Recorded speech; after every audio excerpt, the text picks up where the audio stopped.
ఆదికాండము 8వ అధ్యాయము. దేవుడు నోవహును అతనితో కూడా ఓడలోనున్న సమస్త జంతువులను సమస్త పశువులను జ్ఞాపకము చేసుకొనెను. దేవుడు భూమి మీద వాయువు విసరునట్లు చేయుట వలన నీళ్లు తగ్గిపోయెను. అగాధ జలముల ఊటలును ఆకాశపు తూములను మూయబడెను. ఆకాశము నుండి కురియుచున్న ప్రచండ వర్షము నిలిచిపోయెను. అప్పుడు నీళ్లు భూమి మీద నుండి క్రమక్రమముగా తీసిపోవుచుండెను. 180 దినములైన తరువాత నీళ్లు తగ్గిపోగా 7వ నెల 17వ దినమున ఓడ అరారాతు కొండల మీద నిలిచెను. నీళ్లు 10వ నెల వరకు క్రమముగా తగ్గుచూ వచ్చెను. 10వ నెల మొదటి దినమున కొండల శిఖరములు కనబడెను. 40 దినములైన తరువాత నోవహు తను చేసిన ఓడ కిటికీ తీసి ఒక కాకిని వెలుపలికి పోవిడిచెను. అది బయటికి వెళ్ళి భూమి మీద నుండి నీళ్లు ఇంకిపోవు వరకు ఇటు అటు తిరుగుచుండెను.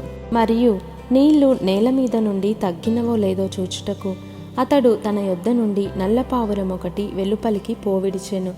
నీళ్లు భూమి అంతటి మీద నున్నందున తన అరకాలు నిలుపుటకు దానికి స్థలము దొరకలేదు గనుక ఓడలోనున్న అతని యొద్దకు తిరిగి వచ్చెను.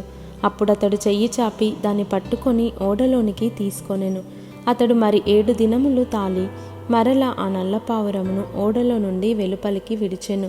సాయంకాలమున అది అతని యొద్దకు వచ్చినప్పుడు త్రుంచబడిన ఒలీవ చెట్టు ఆకు దాని నోట నుండెను గనుక నీళ్లు భూమి మీద నుండి తగ్గిపోయెనని నోవహునకు తెలిసెను.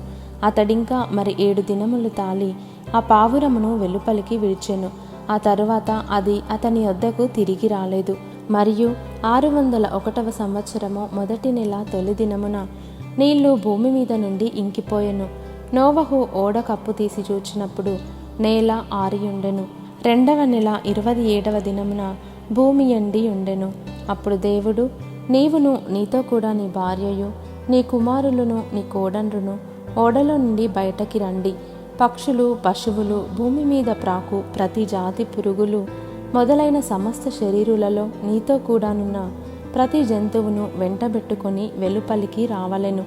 అవి భూమి మీద బహుగా విస్తరించి భూమి మీద ఫలించి అభివృద్ధి పొందవలెనని నోవహుతో చెప్పెను. కాబట్టి నోవహును అతనితో కూడా అతని కుమారులను అతని భార్యయు అతని కోడండ్రును బయటకి వచ్చిరి. ప్రతి జంతువును ప్రాకు ప్రతి పురుగును ప్రతి పిట్టయు భూమి మీద సంచరించినవన్నీయు వాటి వాటి జాతుల చొప్పున ఆ ఓడలో నుండి బయటకి వచ్చెను.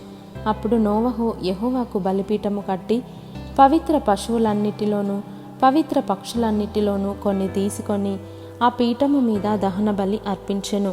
అప్పుడు యెహోవా ఇంపైన సువాసనను ఆగ్రానించి ఇక మీదట నరులను బట్టి భూమిని మరలా శపించెను.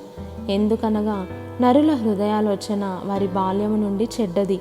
నేనిప్పుడు చేసిన ప్రకారముగా ఇకను సమస్త జీవులను సంహరింపను. భూమి నిలిచి ఉన్నంత వరకు వెదకాలమును కోతకాలమును శీతోష్ణములను వేసవి శీతకాలములను రాత్రింబగలును ఉండక మానవని తన హృదయములో అనుకొనెను.